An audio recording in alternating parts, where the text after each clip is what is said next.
Well, I have an interesting question, just because you've been an insider as well, and you know that we've been, of course, known for always coming with our woes, our troubles, our problems, you know, at the government level to make sure that things are sorted in the media and entertainment industry. But because you've been an insider, I would like to ask you that do you think that there are changes we need to make within?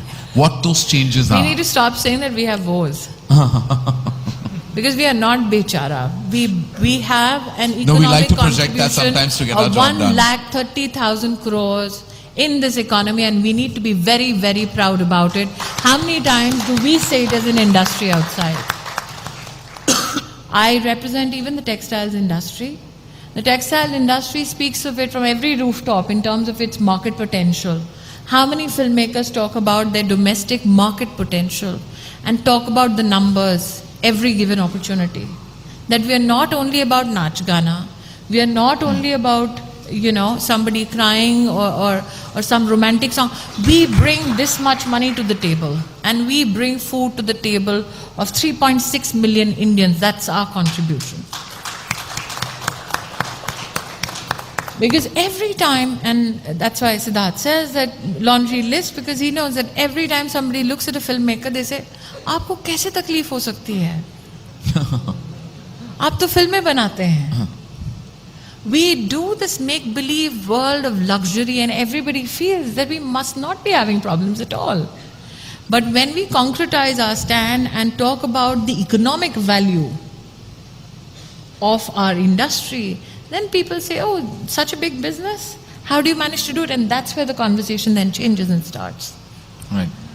No, truly, I mean, we've been addressed as a soft power. Of course, sometimes we become a soft target as well, but those are separate circumstances. Yeah, but my issue is this, given that now you've recognized me as an insider, honestly put a hand to your heart and tell me how many of us manufacture that outrage because we don't have a film that is that good, but we know that we'll get the eyeballs if we create a little controversy. We are all in the business of it. It's the best kept secret which is just out there. And nobody wants to talk about it, but people will clap and I will get a few smiles on the eye. All right, we won't get into that. Yeah, of course you won't. No, we will have to keep this. This is Vicky Frames. Yeah, We have to keep it non-controversial. But truly, ma'am, I don't mind controversial. I thought my second name was controversy. No, not at all. That was meant to be mine, I thought. But No. anyway. I'm giving you a tough run.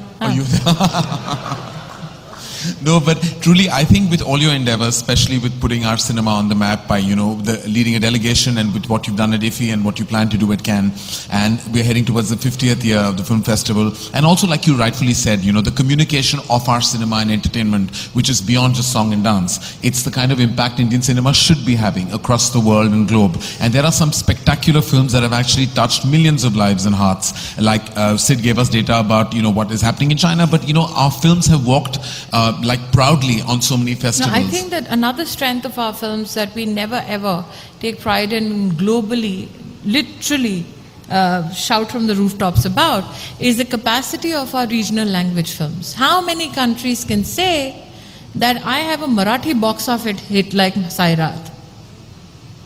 How many countries can say that I have some gentleman sitting in Kolkata called Bumbada, Prasunjit, who does films?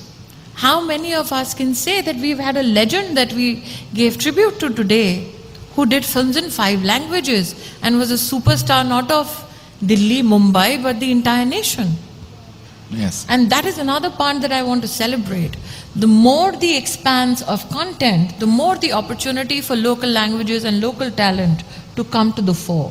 And that is again, I think, a hidden engine that we need to kickstart. That it's not everybody looks at the industry only from the perspective, let's say, of Mumbai. Everybody looks at just a few of us and says, you are the industry. The beauty and the strength of the industry is that we are as much in Chennai, in Hyderabad, we are as much in Pune, we are as much as in Kolkata, in Odisha, and we are also there in Nagaland. Right. That's our beauty. No, that's fantastic. And on that note, I'd like to thank Mrs. Irani for giving us her time. You're done? And yes, I was given a time slot and I've exceeded it already. But you're always so engaging to listen to. So thank you so much for your thoughts, your hopes, your aspirations for the media and entertainment industry, and more than anything else, the power with which you communicate the impact of the India story. Thank you so much. Thank you for being with us. Thank you for inviting me.